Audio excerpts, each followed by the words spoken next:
Baiklah, Assalamualaikum warahmatullahi wabarakatuh. Saya Chandra Rioking, NIM 1816 040045 akan mempresentasikan proposal penelitian saya yang berjudul Analisis penerapan akuntansi gadai syariah atau RAN pada Pegadaian Syariah.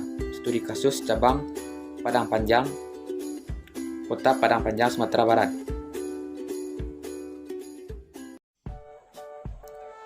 Bab 1 Pendahuluan. Latar belakang.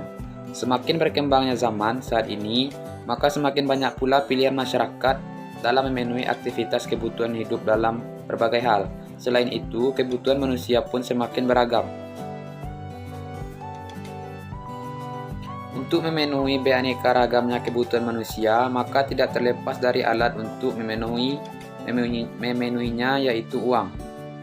Uang diperlukan oleh manusia untuk dapat memenuhi kebutuhan hidupnya yang tidak terbatas. Namun, telah kita ketahui bahwa manusia akan uang terkadang ada yang bersifat mendesak, seperti untuk membayar pengobatan rumah sakit, untuk biaya pendidikan, dan lain-lain. Selain sifatnya mendesak, ada juga yang membutuhkan uang untuk modal usaha. Saat itu, tentu yang dibutuhkan adalah jumlah uang dalam waktu yang cepat dan proses yang mudah. Untuk mengatasi hal tersebut, maka masyarakat dapat memilih lembaga keuangan seperti lembaga perbankan, pegadaian, koperasi, atau yang lainnya sesuai dengan kebutuhannya.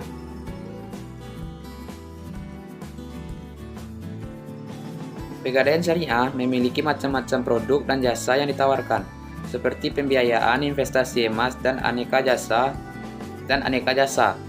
yang dapat dilihat di www.pegadaian.co.id. Di antara produk dan jasa yang ditawarkan oleh Pegadaian Syariah, terdapat beberapa produk yang paling banyak diminati oleh nasabah.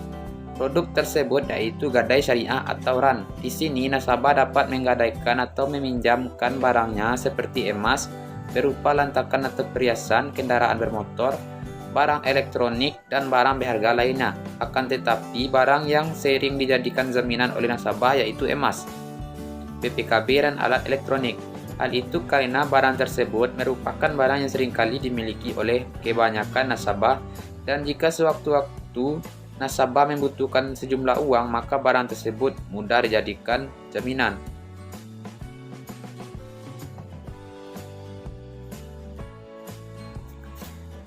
Penelitian ini dilaksanakan di Pegadaian Syariah cabang Padang Panjang yang berlokasi di daerah Jalan Anas Karim nomor 17 Kampung Manggis, Kecamatan Padang Panjang Barat, Kota Padang Panjang.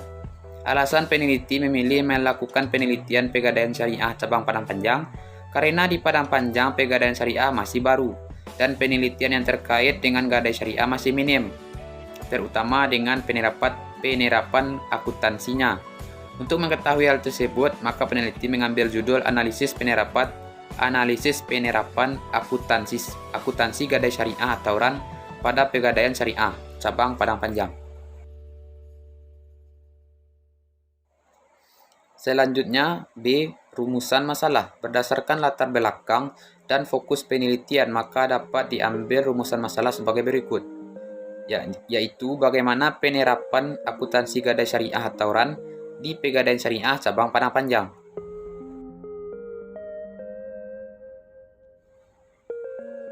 C. Tujuan penelitian. Penelitian ini bertujuan untuk menjawab rumusan masalah yang ada. Berdasarkan rumusan masalah yang dikemukakan di atas, maka penelitian bertujuan untuk mengetahui dan menganalisis penerapan akuntansi RAN atau gadai syariah di Pegadaian Syariah cabang Padang Panjang.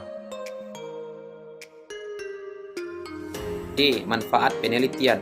Manfaat yang diharapkan dari penelitian ini yaitu A. Bagi akademis. Hasil penelitian ini dapat dijadikan bahan referensi untuk penelitian selanjutnya yang berkaitan dengan gadai syariah atau RAN. B. Bagi Pegadaian Syariah. Hal penelitian ini dapat dijadikan bahan evaluasi dan perbaikan di masa mendatang dalam penerapan akuntansinya. Bab 2. Tinjauan pustaka. 2.1 Landasan teori. 2.1.1 Gadai syariah atau RAN.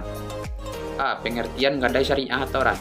Menurut Habibur Rahman tahun 2012 halaman 102, gadai syariah atau RAN adalah harta yang tertahan sebagai jaminan hutang, sehingga bila tidak mampu melunasinya, harta tersebut menjadi bayaran sesuai dengan nilai hutangnya.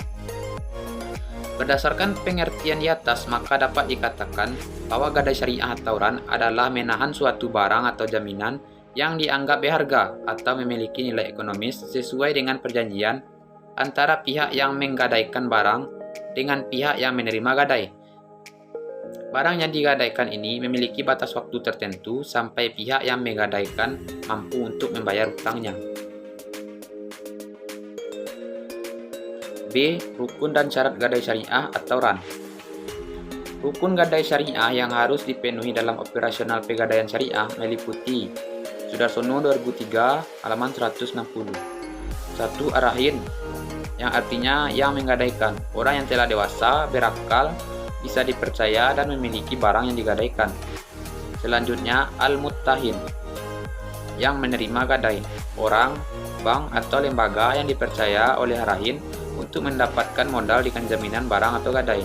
Selanjutnya al-marhun atau RAN, yaitu barang yang digadaikan, barang yang digunakan untuk dijadikan jaminan dalam mendapatkan utang.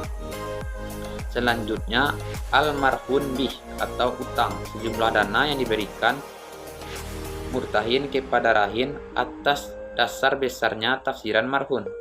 Selanjutnya sigat, ijab dan kobol, yaitu kesepakatan antara rahin dan murtahin dalam melakukan transaksi gadai.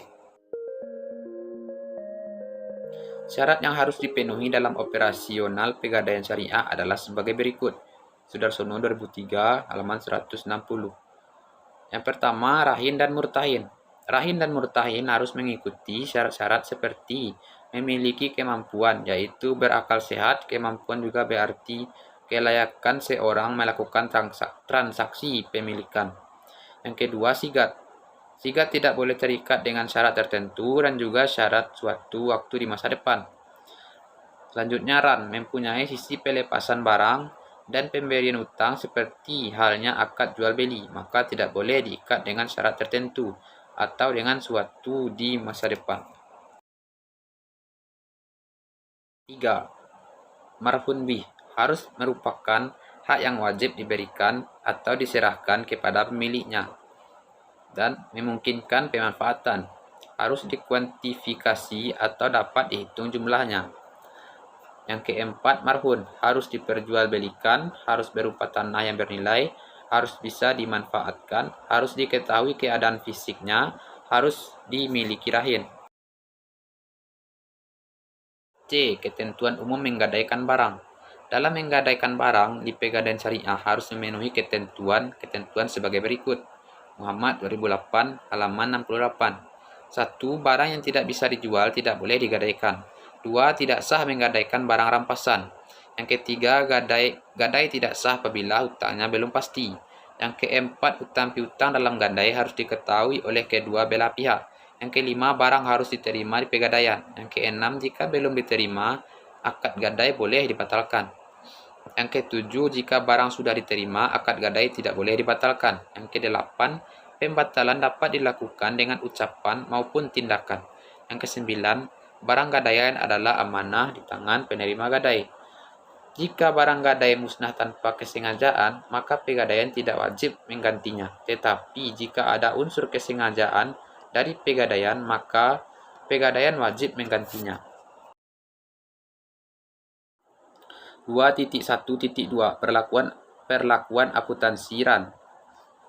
Perlakuan akuntansi untuk RAN selain berdasarkan Fatwa DSN nomor 25/DSN/MUI/3/2002 dan Fatwa DSN nomor 26/DSN/MUI/3/2002 juga menggunakan akad pendamping, yaitu PSAK 107.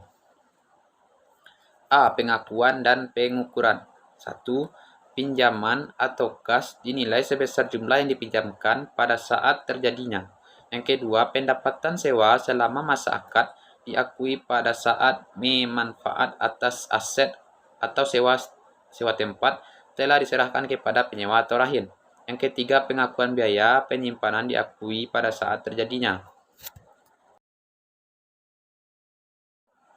B. Penyajian dan pengungkapan. 1. Penyajian. Pendapatan ijarah disajikan secara neto setelah dikurangi beban-beban terkait, misalnya pembiayaan, pemeliharaan, dan perbaikan. Yang kedua, pengungkapan. Murtahin mengungkapkan pada laporan terkait transaksi ijarah dan ijarah murtabiyah bid amlik. Yang A, penjelasan umum isi akad yang signifikan yang meliputi tetapi tidak terbatas pada A, keberadaan wa'ad, pengalihan kepemilikan, dan mekanisme yang digunakan, atau jika ada wa'ad, pengalihan kepemilikan. Yang kedua, pembatasan-pembatasan. Dan yang ketiga, agunan yang digunakan. Selanjutnya B, keberadaan transaksi dijual dan ijarah jika ada. 21.3 Penelitian sebelumnya. Penelitian sebelumnya yang terkait dengan penelitian ini antara lain: nomor 1, Nur Amalia Ramadhani tahun 2012. Judul penelitian: Analisis perlakuan akuntansi pembiayaan gadai syariah PT Bank BNI Syariah Tbk Cabang Makassar. Metode analisis data, yaitu metode deskriptif. Hasil penelitian ini, PT Bank BNI Syariah Tbk Cabang Makassar telah menjalankan pedoman akuntansi PSAK 107 dan telah sesuai dengan penerapan Fatwa Dewan Syariah Nasional MA Majelis Ulama Indonesia nomor 26/DSN/MUI/3/2002 serta tingkat pengembalian keuntungan dari pendapatan pembiayaan gadai syariah untuk tahun 2010 ke tahun 2011 mengalami peningkatan. Relevansi dengan penelitian ini, analisis akuntansi pembiayaan gadai syariah. Nomor 2, Adila Sarah Erlangga 2013. Judul penelitian: operasional gadai dengan sistem syariah PT Pegadaian Persero Surabaya. Metode analisis data, yaitu metode deskriptif kualitatif.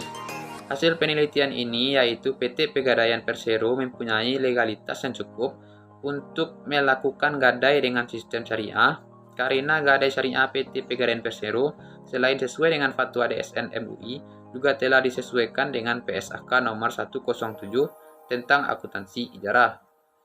Relevansi dengan penelitian ini, operasional gadai dengan sistem syariah.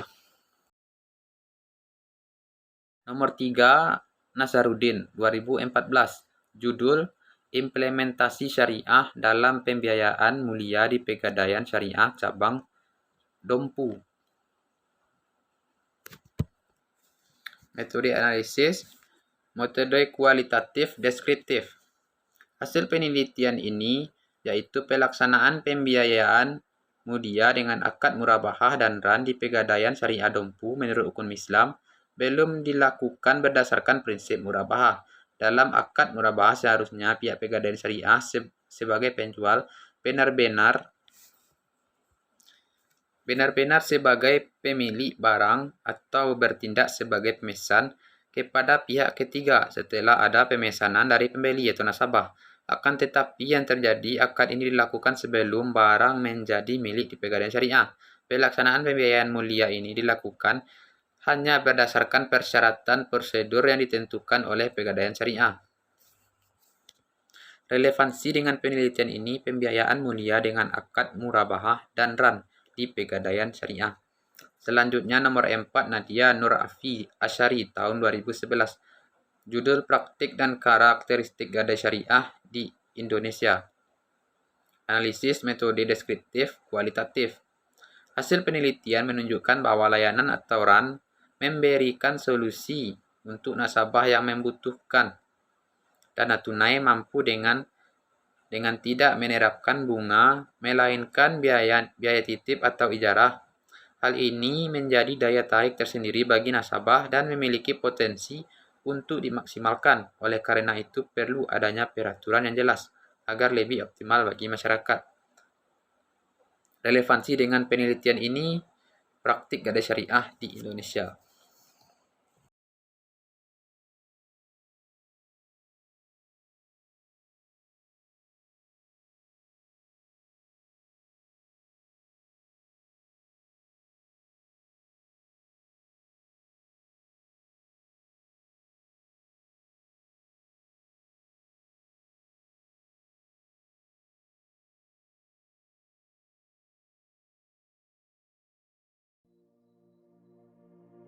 3. Metode penelitian. A. Desain penelitian. Penelitian ini termasuk penelitian kualitatif dengan analisis deskriptif. Penelitian ini menggambarkan keadaan secara lebih jelas mengenai penerapan akuntansi gadai syariah atau RAN dan pembiayaan mulia di Pegadaian Syariah Cabang Padang Panjang.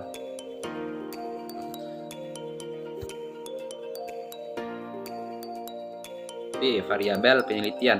Variabel adalah apapun yang dapat membedakan variasi pada nilai B berbeda pada waktu untuk objek yang sama atau pada waktu yang sama objek yang berbeda. Dari judul yang diambil, maka dapat disimpulkan variabel penelitian adalah penerapan akuntansi gadai syariah atau RAN di Pegadaian Syariah Padang Panjang yang berlokasi di daerah Jalan Anas Karim nomor 17, Kampung Manggis, Padang Panjang Barat, Kota Padang Panjang. Selanjutnya, C. Sumber dan teknik pengumpulan data.